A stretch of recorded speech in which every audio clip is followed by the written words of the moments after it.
Sana dari kelas Jurnalistik O ingin mempresentasikan sedikit. Assalamualaikum warahmatullahi wabarakatuh. Saya Iswa Sana dari kelas Jurnalistik O ingin mempresentasikan sedikit pemahaman saya mengenai materi presentasi bisnis. Nah, sebelum saya membahas lebih lanjut mengenai materi ini, saya ingin memaparkan mengenai kenapa sih kita melakukan presentasi bisnis.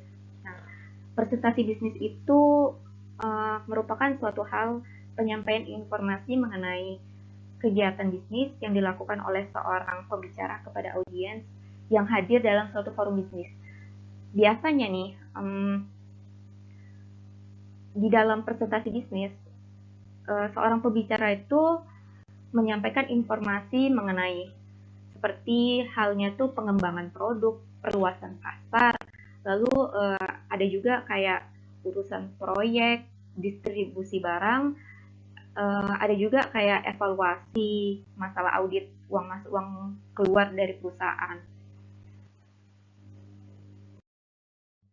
Selanjutnya, kan udah tahu nih kenapa melakukan presentasi bisnis. Jadi lebih lanjutnya pasti kan ketika kita melakukan suatu presentasi, kita pasti ada tujuan kenapa kita melakukannya. Nah, tujuan pertama ketika seorang pembicara melakukan presentasi di depan audiens, yang paling utama yaitu memberikan informasi berupa pesan-pesan bisnis kepada audiens. Nah, dalam menyampaikan informasi pesan-pesan ini, seorang pembicara itu harus bisa menyampaikan pesan-pesan yang mudah dipahami oleh audiens. Jadi informasi yang ingin disampaikan seorang pembicara itu jadi gampang gitu diterima audiens kalau penyampaiannya itu mudah, lugas, dan sederhana. Lalu selanjutnya itu tujuan selanjutnya mengenai presentasi bisnis ini menghibur audiens.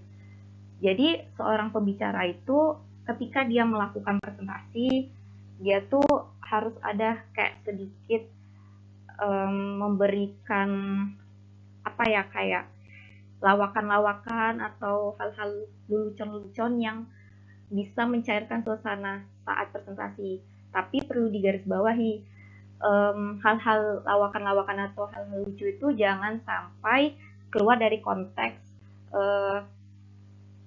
apa yang ingin disampaikan di dalam presentasi itu. Jadi gunanya menghibur audiens ini agar presentasi yang disampaikan itu lebih chill, lebih santai gitu, atau bisa lebih mudah diterima oleh audiens. Nah, selanjutnya tujuan dari presentasi bisnis itu yaitu menyentuh emosi audiens. Jadi ketika seorang pembicara melakukan suatu presentasi kepada orang banyak gitu kan, kepada audiens, tentu ada hal-hal yang disampaikan itu menggugah emosi para audiens. Jadi ketika yang disampaikan itu menggugah emosional para audiens, tujuan dari presentasi itu atau hal yang ingin disampaikan di dalam presentasi itu jadi lebih mudah dipahami oleh audiens. Nah, selanjutnya ada kenapa presentasi itu dilakukan, yaitu untuk memotivasi audiens dalam bertindak. Nah, jadi kayak ketika seorang pembicara melakukan atau menyampaikan informasi kepada audiens itu kadangkala ada yang nggak kadangkala sih, kayak seringkali seorang pembicara memberikan motivasi-motivasi. Kalau di dalam bisnis tuh kayak kayak misalnya kayak memberikan motivasinya tuh semangat, terus jangan bergadang-bergadang, atau mungkin ada kayak celetukan kalau lembur kalau lembur nambah gaji gitu kan, bisa kayak contohnya seperti itu. Lanjut, sebelum melakukan presentasi kita kan pasti ada melakukan persiapan nih. Jadi persiapannya itu apa aja sih? Yang pertama, kita harus terlebih dahulu mengetahui materi atau topik yang ingin kita sampaikan di dalam presentasi itu. Jadi kayak kita harus mencari tahu nih hal-hal apa aja yang ingin kita sampaikan di dalam presentasi. Jadi kita tuh kayak mencari informasinya terlebih dahulu. Jadi ketika kita udah menyampaikan informasi kepada audiens itu jadi lebih gampang menerima informasi yang kita dapatkan. Yang kedua, penguasaan berbagai alat bantu presentasi. Nah, maksudnya ini yaitu sebelum kita melakukan presentasi, kita tuh harus udah standby nih, atau kita harus mempersiapkan alat-alat yang menunjang agar presentasi kita itu berjalan dengan lancar. Contoh, proyektor, terus kayak papan tulis atau layar putih gitu yang bisa menampilkan pancaran dari proyektor, dan yang paling utama itu laptop. Jadi kayak segala informasi atau materi yang udah kita buat di dalam laptop itu melalui laptop dan proyektor bisa tersampaikan gitu. Nah, dari alat-alat ini tuh presentasi kita itu jadi lebih mudah gitu untuk dalam penyampaiannya, jadi gampang aja dengan adanya alat-alat ini membantu kita. Tapi ada juga bisa secara manual ya, kayak papan tulis, pakai spidol gitu. Tergantung keadaan dan situasi dan kondisinya seperti apa. Lanjut, yang berikutnya menganalisis audiens. Nah, dalam melakukan presentasi kita harus tahu nih audiens seperti apa yang ingin kita beri informasinya. Jadi sebelum kita melakukan presentasi, kita harus tahu atau kita harus mencari tahu, oh ternyata audiens yang ingin mendapatkan informasi dari kita itu ternyata audiensnya tuh lebih kaum generasi Z misalnya, atau yang anak-anak muda.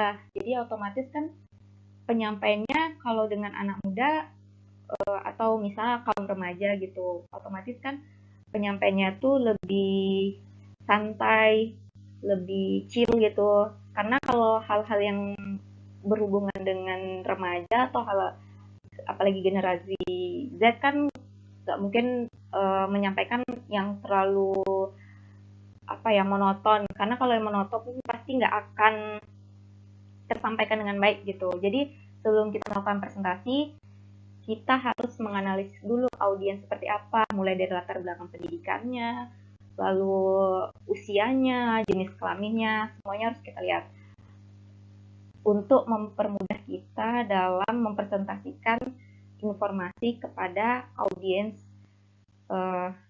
tersebut.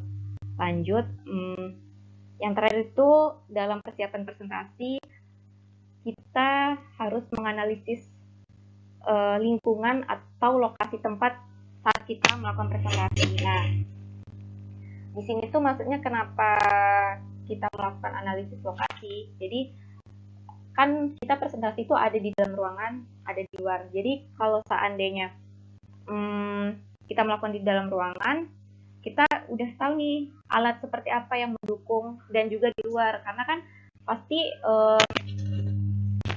kalau misalnya di luar kan otomatis kita harus prepare alatnya yang bisa mengkondisikan dengan keadaan gitu. Jadi ini salah satu persiapan yang penting juga mengenai pengecekan lokasi dan tempat saat kita melakukan presentasi. Lanjut, yang berikutnya itu alat bantu presentasi bisnis. Nah, alat bantunya ada berbagai macam. Yang saya buat di sini, pertama itu ada sound system dan mikrofon. Sound system dan mikrofon ini sangat berguna saat presentasi ketika audiens itu lebih dari 10 orang. Kenapa? Karena kan nggak mungkin nih kita berbicara, tapi karena terlalu banyak orangnya, sebagian orang jadi nggak dengar. Apalagi kalau misalnya audiensnya tuh sampai 15 orang, 20 orang, kan kita nggak mungkin berbicara sambil teriak-teriak gitu kan. Jadi sound system dan mikrofon ini sangat berguna ketika kita melakukan presentasi dengan jumlah audiens lebih dari 10 orang gitu. Berikutnya ada remote presenter atau laser pointer. Nah, kalau remote presenter nih nggak semua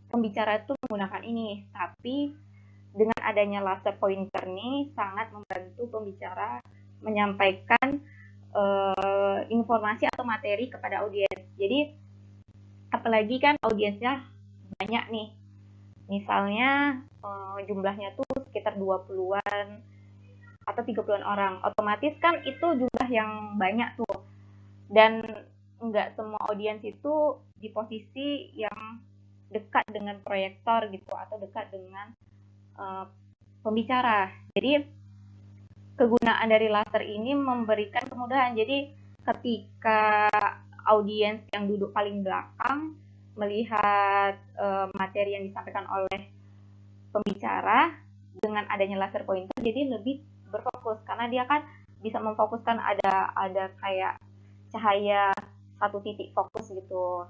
Tapi kalau dalam prakteknya di lapangan nggak semua pembicara menggunakan laser pointer ini. Jadi kayak fleksibel lah, tergantung pembicaranya juga mau pakai atau enggak. Tapi kalau misalnya pakai bakal jadi lebih bagus sih. Jadi kayak audiens jadi lebih bisa tahu nih bagian mana yang udah disampaikan sama pembicara. Jadi audiens bisa lebih fokus terhadap apa yang disampaikan oleh pembicara. Nah, lanjut ke proyektor LCD. Kalau proyektor LCD ini udah jadi hal umum, maksudnya setiap yang namanya presentasi pasti membutuhkan proyektor LCD yang menggunakan PPT atau menggunakan slide gitu. Jadi kalau di zaman sekarang proyektor LCD ini emang sangat terpakai, tapi kadang-kala ada minusnya pakai proyektor LCD. Kadang ada proyektor LCD itu yang nggak bisa dicolok ke laptop, karena kan dia harus dicolok ke laptop gitu kan, biar supaya materi yang ada di laptop bisa nyambung nih ke proyektor LCD. Nah, kalau prakteknya di lapangan, kebanyakan proyektor LCD itu dia harus ada kayak kabel tambahan untuk bisa nyolokkan proyektor LCD-nya ke laptop, karena laptop yang tipe yang baru sekarang itu nggak ada gimana ya, colokannya tuh beda gitu.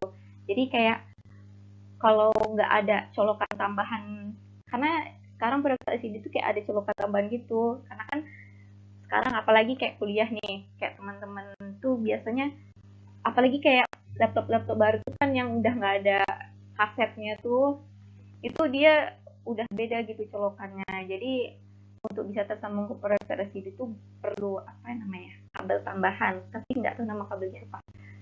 Terus selanjutnya blackboard dan whiteboard. Nah, kalau ini sih manual ya, kayak sebelum pakai laptop dan proyektor LCD pasti pakainya ini, pakai papan tulis putih dan hitam. Tapi biasanya pakai papan tulis putih, pakai spidol, karena kalau yang papan tulis hitam itu mungkin udah jarang dipakai gitu. Tapi di beberapa pertemuan dengan dosen masih menggunakan papan tulis, karena kalau secara manual itu materi yang disampaikan jadi lebih enak aja gitu.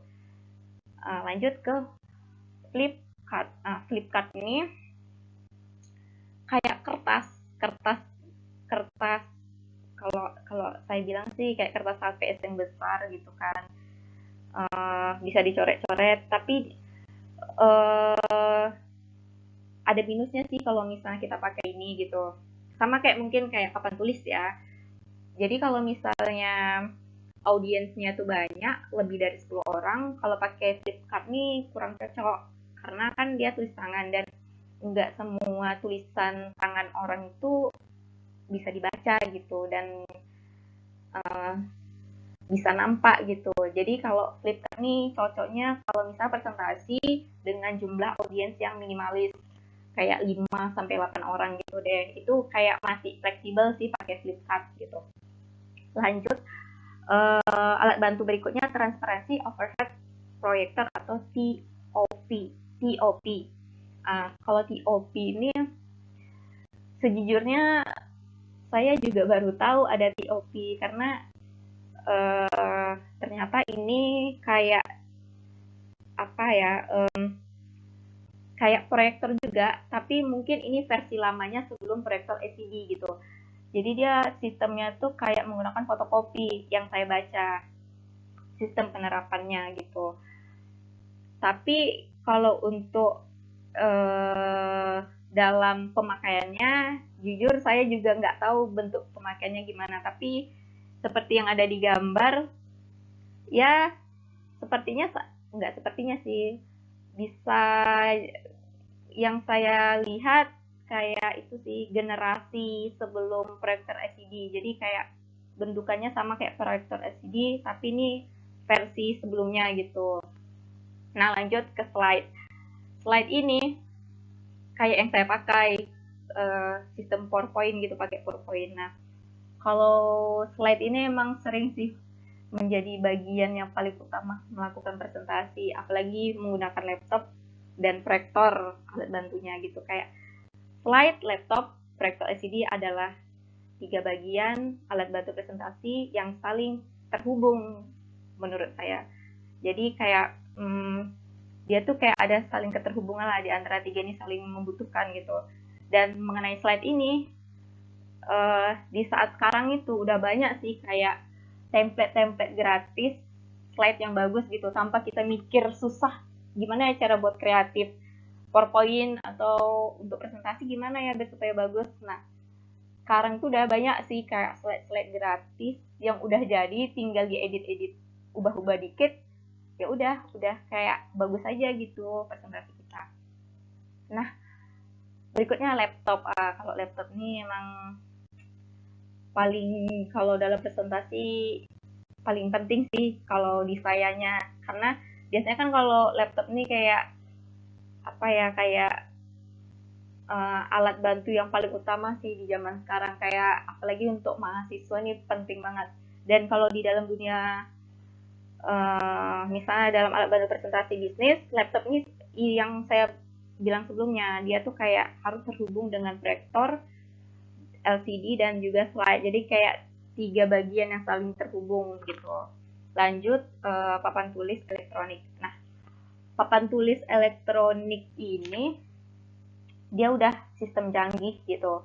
Kayak bisa dihubung nih papan tulisnya ke laptop. Tapi jujur saya juga belum tahu, belum pernah nyoba nih gimana bentukannya. Tapi yang saya baca dia tuh apa ya kayak lebih enak aja gitu. Maksudnya kayak udah terhubung, kayak udah ada apa ya terhubung dengan laptop, bisa terhubung dengan laptop dan lebih gampang penggunaannya daripada kita menggunakan proyektor LCD seperti itu. Nah, selesai masalah alat bantu presentasi, lanjut kita ke analisis dari presentasi bisnis. Analisis di sini saya buat ada 2. Ada analisis audiens dan analisis audiens bahasa tubuh.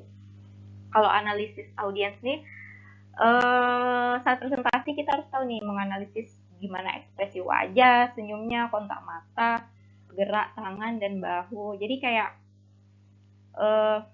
kan kita kadang ada tuh saat presentasi karena saking apa ya saking datarnya yang kita sampaikan, pasti kayak ada audiens yang ngantuk-ngantuk, kayak di tengah-tengah kita presentasi kayak udah bosan gitu. Jadi kayak ketika kita menganalisis apa gerakan tubuh, wajah yang dilakukan oleh audiens itu, jadi kita bisa tahu nih, oh ternyata yang kita sampaikan itu udah membosankan atau kita ngerasa oh ternyata yang kita sampaikan itu udah kayak udah nggak relevan lagi nih, bukan nggak relevan ya, maksudnya udah boring gitu. Jadi kayak dari analisis audiens ini kita bisa lihat ketika audiens udah merasa bosan, kita bisa kayak nambah kayak lelucon gitu. Jadi kayak audiens tuh bisa apa ya, kayak bisa fokus lagi sama apa yang kita sampaikan gitu ketika kita menjadi pembicara saat melakukan presentasi. Nah, di sebelahnya ada namanya analisis audiens bahasa tubuh. Di situ ada beberapa bagian. Yang pertama, siapa audiensnya. Nah, dalam hal ini kita harus tahu nih dari analisis bahasa tubuh nih, audiens seperti apa nih yang kita, kayak yang saya bahas sebelumnya, kita harus tahu nih kita mau mempresentasikan ini, kita harus tahu audiens yang seperti apa yang kita tuju. Bisa kayak gimana ya, maksudnya tuh kan ada audiens yang kaum remaja, kaum lebih tua gitu kan, itu kan cara penyampaian yang kita lakukan pasti beda gitu kan. Nah, seperti itu. Lalu berikutnya apa yang diinginkan audiens. Jadi kalau bisa presentasi yang kita lakukan itu juga informasinya yang dibutuhkan audiens gitu. Jadi yang kita sampaikan itu lebih mudah aja dipahami oleh audiens. Berikutnya di mana melakukan presentasi. Itu sebelum kita saat kita melakukan presentasi itu kita harus tahu nih penempatan di mana kita melakukan presentasi. Jadi kayak kita presentasi di dalam ruangan kah atau di luar. Jadi kayak kita menyesuaikan nih, kalau seandainya kita presentasi di luar tuh mungkin kalau seandainya kita presentasi di luar kan kita harus lihat dulu kondisinya gimana, dan di dalam juga seperti itu. Biasanya kalau di luar kan pasti kayak suasananya lebih, kalau misalnya di alam terbuka kan kayak lebih sejuk, lebih enak, enjoy gitu. Jadi itu kayak dari apa ya, letak kita presentasi juga kita bisa lihat gimana bahasa tubuh dari audiens itu kan gitu. Lanjut, kapan kita melakukan presentasi itu kita harus tahu dulu waktunya, karena pengalaman saya ketika apalagi belajar sama dosen nih, kalau siang hari biasanya, apalagi kalau dosen menyampaikannya itu kayak datar aja, itu bawaannya ngantuk. Apalagi di dalam kelas yang saya duduknya tuh di bawah kipas, udahlah itu kayak udah nggak bisa fokus lagi. Nah, itu harus kita tahu kalau seandainya kita melakukan presentasi di siang, memang pasti kayak ada bau ngantuk-ngantuk gitu. Jadi kita kayak melihat situasi juga. Terus kayak kenapa kita melakukan presentasi itu kita harus tahu tujuan kita melakukan presentasi. Terus bagaimana melakukan presentasi, kita harus menganalisis dulu apa yang harus kita lakukan saat presentasi. Lanjut. Nah, ini bagian terakhir. Berarti presentasi bisnis. Nah, dalam berarti presentasi bisnis itu ada beberapa bagian. Identifikasi audiens. Nah, identifikasi pertama itu mengenai identifikasi audiens. Identifikasi gimana sih? Jadi kayak sebelum kita melakukan presentasi, kita berlatih dulu, kayak kita harus tahu audiens seperti apa yang akan menerima informasi dari kita gitu. Jadi kita bisa berlatih nih, misalnya dari teman dulu gitu, dengerin presentasi kita gitu. Jadi kayak ketika kita di depan audiens, kita tahu nih apa yang harus kita sampaikan. Berikutnya menyiapkan pokok-pokok pikiran. Nah, dalam hal ini saya sih menyimpulkan menyiapkan materi presentasi yang ingin kita sampaikan ke audiens. Jadi kita harus punya prepare atau persiapan sebelum kita melakukan presentasi. Sampai kita sesudah melakukan presentasi, mempersiapkan materinya, lalu kita tulis nih hal-hal secara garis besar dulu kan. Kita buat apa aja bagian-bagiannya, kita cari sumbernya, kita tulis semua, baru kita buat rangkuman hal-hal utama apa yang ingin kita sampaikan. Nah, dari situ kita buat bagian-bagian sub terjudulnya. Jadi kayak ada garis besar, baru kita sampaikan pakai bahasa kita sendiri biar lebih mudah dipahami oleh audiens. Selanjutnya menulis ke dalam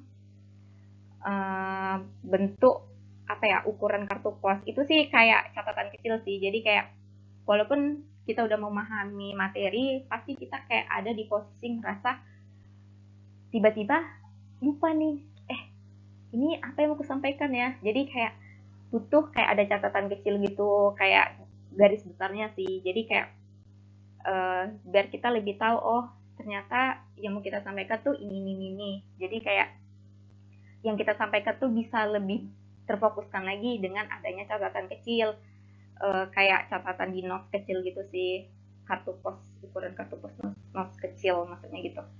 Nah, inilah yang bisa saya sampaikan. Mohon maaf kalau ada penyampaian saya yang kurang jelas, dan kalau misalnya penyampaian saya ini emang apa ya, kayak emang butuh evaluasi lagi gitu. Jadi lebih dan kurang saya mohon maaf. Sekian dan terima kasih. Wassalamualaikum warahmatullahi wabarakatuh.